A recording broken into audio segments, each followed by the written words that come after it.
दोस्तों नमस्कार, मैं चंद्रप्रकाश शर्मा और आज हम फिर एक बार बात करेंगे देश हित की। देश हित की बात में आज कुछ ऐसे मुद्दों पर हम चर्चा करेंगे जिसमें एक सबसे बड़ा मुद्दा है धर्म परिवर्तन का। जब हम धर्म की बात करते हैं तो जो पहला इंप्रेशन हमारे सामने आता है वह है नैतिकता का, सत्य का, न्याय का, दया का, यानी कि वो मूल्य जो हमारे जीवन को सुचारू रूप से चलने में हमारी मदद करते हैं, वो मूल्य जो हमें दूसरे लोगों के साथ सह अस्तित्व में रखने के लिए जरूरी होते हैं। तो ऐसे ही कुछ मुद्दे जो है हमारे सामने आते हैं, किंतु जब हम देखते हैं अपने चारों तरफ कि जितनी लड़ाइयाँ, जितने फसादात आज हो रहे हैं वो सारे धर्म के नाम पर हो रहे हैं, और ये जो धर्म के नाम पर फसादात होते हैं इनका सीधा सीधा प्रभाव न सिर्फ देश पर पड़ता है, देश की एकता और अखंडता पर पड़ता है, बल्कि जो दुनिया के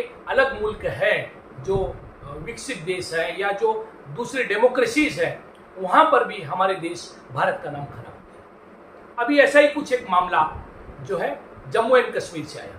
वहाँ पर पिछले महीने 4 सिख लड़कियों का ऐसा कहा जा रहा है कि जबरन धर्म परिवर्तन करा दिया गया। एक 18 साल की बच्ची जो है उसका जबरन धर्म परिवर्तन कराकर एक 60 साल के वृद्ध से उसका विवाह कर दिया गया, जिनके पहले से ही कई बच्चे और कई पत्नियां थी। और ऐसा ही कहा जा रहा है कि एक 18 साल की और एक बच्ची थी जिसका विवाह जो है वो एक 40 वर्ष के व्यक्ति के साथ करा दिया गया, जिनकी भी पहले पत्नियां थी। ऐसा ही जो है बहुत से मामले सामने आ रहे हैं जो कि धर्म परिवर्तन से जड़ित है। तो इसमें कल सिख समुदाय के जो है इस मामले को लेकर उनमें बड़ा प्रतिक्रिया जो है सिख समुदाय में रही है, और सिख समुदाय के लोग जो है सड़कों पर उतरने के बाद एक बच्ची जो 18 वर्ष की थी, जिसे कहा जा रहा है कि वो दिव्यांग बच्ची थी, अपना डिसीजन लेने में भी कामयाब नहीं हुई, उसे रिलीज किया गया। जबकि एक दूसरी बच्ची का मामला जब कोर्ट में पहुंचा है तो कोर्ट ने कहा कि वह बच्ची 18 वर्ष की है और अपना अधिकार जो है वो खुद चुन सकती है विवाह के संबंध में, धर्म के संबंध में। किंतु यह मामला सिर्फ यहाँ तक सीमित नहीं है। ऐसे ही कुछ मामले आए। एक उमर गौतम नाम के व्यक्ति को अभी उत्तर प्रदेश पुलिस ने जो है गिरफ्तार किया। उमर गौतम, ऐसा कहा जा रहा है कि लगभग 1200 लोगों का धर्म परिवर्तन करा चुका है। उसका बाकायदा जाकिर नायक के साथ जो है संबंध बताया जा रहा है।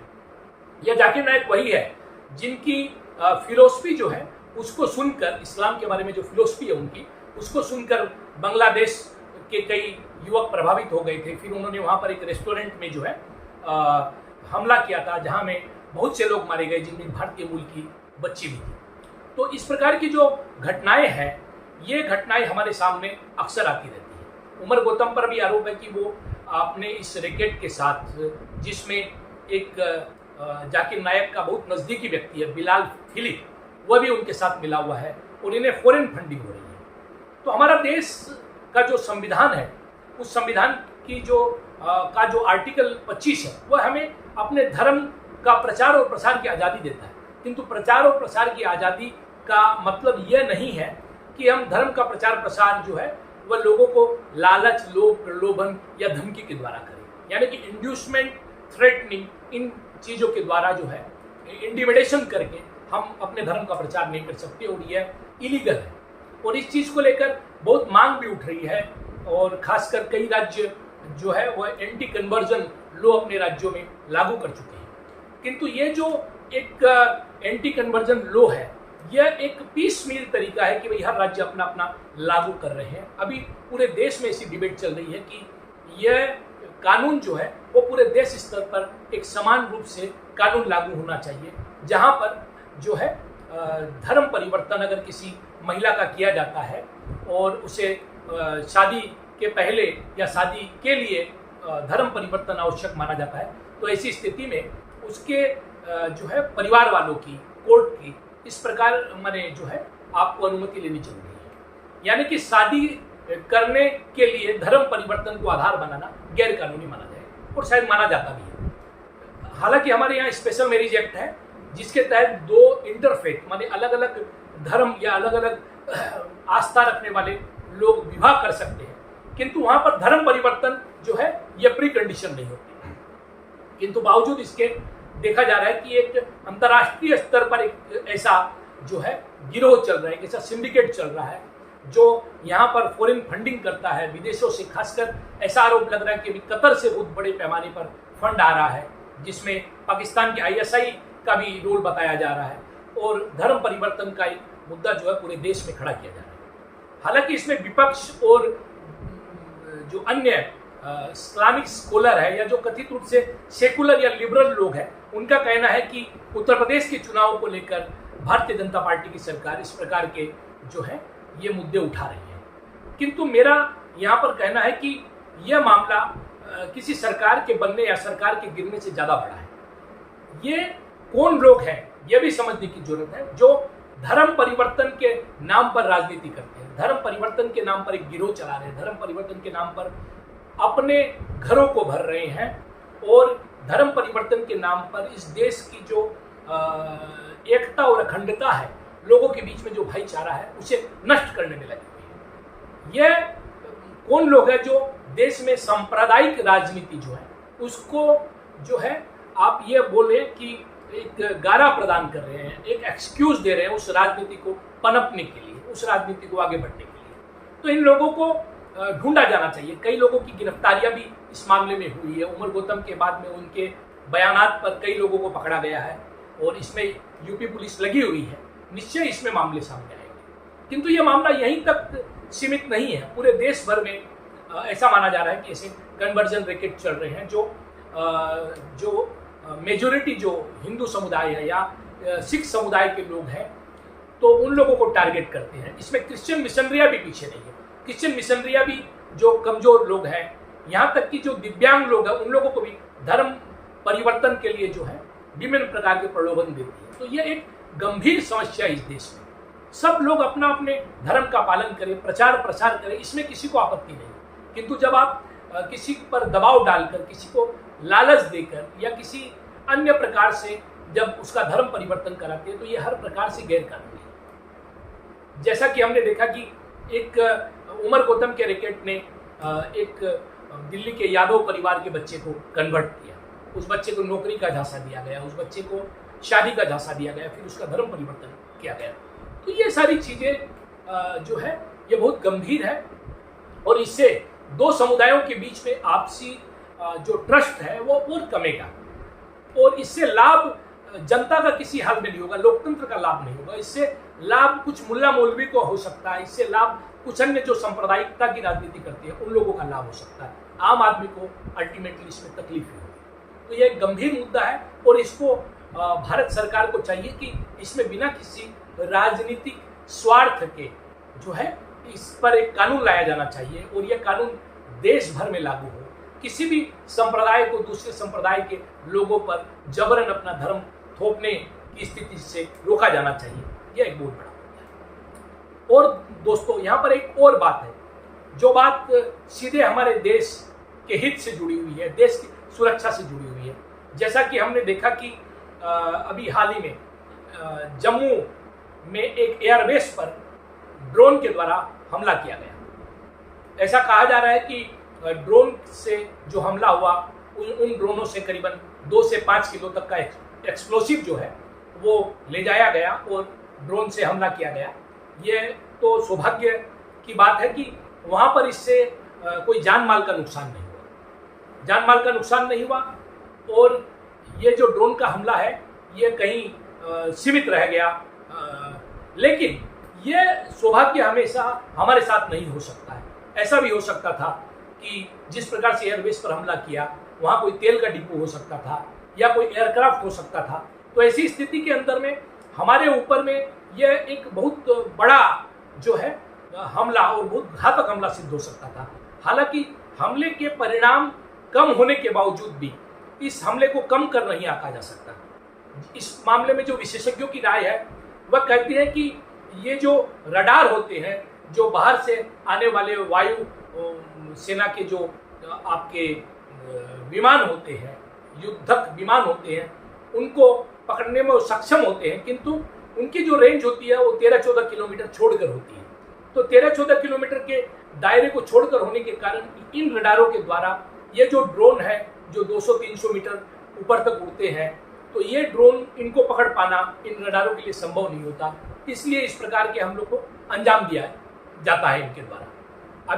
अभी हाल में हमने देखा कि अजरबैजान और आर्मेनिया में जो युद्ध हो रहा था उसमें जो है पूरा ये ड्रोन हमला करके एकदम अजरबैजान ने जो है आर्मेनिया को घुटनों पर ला दिया। हालांकि वो ड्रोन जो है वो थोड़े महंगे ड्रोन थे, और अगर ये ड्रोन जो आतंकवादी यूज करते हैं, इन आतंकवादियों को ये जो ड्रोन है ये महज 5-7 हज़ार से 10-20 हज़ार रुपये तक मिल जाते हैं। तो ये 10-20 हज़ार रुपये के सामान से या 50 हज़ार रुपये के सामान से जो है ज़्यादा से ज़्यादा क्षति जो है हमें पहुंचाने की चेष्टा करते हैं। तो ये एक नई चुनौती और एक नया वारफेयर जो है, ये आधुनिक वारफेयर हम कहेंगे, ये जो है आया है। और ये चूंकि अभी हमारी बॉर्डर से दूर था, बाहर के देशों में इस प्रकार के प्रयोग हुए, किंतु हमारे देश में ऐसा हमला पहली बार हुआ है। तो हमें इस बारे में सचेत होना पड़ेगा। निश्चय ही DRDO इस पे काम कर रहा है, और इजराइल के साथ भी हम लोग इस प्रकार की जो है टेक्नोलॉजी लेने की जो है कोशिश कर रहे हैं। यहाँ पर एक बात और बताना चाहता हूँ कि इजराइल ने ड्रोन को गिराने के लिए जो टेक्नोलॉजी यूज की है वो इतनी खर्चीली है, कई मिलियन रुपए उसमें खर्च हुए हैं कि आप एक 10-20 हज़ार के ड्रोन को गिराने के लिए उस तकनीक का उपयोग नहीं कर सकते। उदाहरण के लिए जैसे अभी हमास के साथ इजराइल का जो है युद्ध हुआ था, उस युद्ध में हमास की तरफ से जो मिसाइलें दागी गई थी वो मिसाइलें महज कुछ हज़ार रुपये की थी, जबकि उसे रोकने के लिए जो तकनीक या जो मिसाइल्स का इस्तेमाल इजराइल ने किया, उनकी कॉस्टिंग जो है वो मिलियंस एंड मिलियंस रुपीस में थी। तो लाखों करोड़ों रुपए की हथियार के द्वारा उन्होंने रोका। तो ये जो कॉस्ट है लड़ाई का, वारफेयर का जो कॉस्ट है, क्या ये कॉस्ट जो है इजराइल जो है कब तक इसको जारी रख सकता था, ये एक मुद्दा है। तो जो आतंकी हमला होता है उसमें आतंकियों की यही चेष्टा ज़्यादा से ज़्यादा रहती है कि हम सरकार का या भारत का जो कॉस्ट लड़ाई करने का या आतंकी हमले को रोकने का, उस कॉस्ट को बढ़ा दिया जाए और इस प्रकार से उन्हें परेशान किया जाए। तो यह एक जो लो इंटेंसिटी वार जो चला के रखा है अक्रॉस द बॉर्डर, पाकिस्तान की ओर से हो रहा है, या पाकिस्तानी स्पॉन्सर्ड जो ISI है उनका नाम अक्सर उछल कर इसमें आता है। तो इस प्रकार के हमलों को रोकने के लिए भारत सरकार को नए तरीके से और नई तकनीक के साथ जो है वह चिंता करनी पड़ेगी ताकि इसे रोका जा सके। इसके अलावा अभी देश में एक और बहुत ही गंभीर मामला हमारे सामने आ रहा है। वह मामला है कि दूसरी लहर पर तो जैसे तैसे हमने काबू पाया है, वैक्सीनेशन भी करीबन 34-35 करोड़ लोगों को लग चुके हैं और सरकार ने इसमें तेजी भी लाई है। किंतु अभी जो सबसे बड़ी चुनौती हमारे सामने उभर कर आ रही है और एक्सपर्ट्स का मानना वो तीसरी लहर की चुनौती है। और तीसरी लहर में ऐसा माना जा रहा है कि बच्चों को ये ज़्यादा अफेक्ट कर सकती है।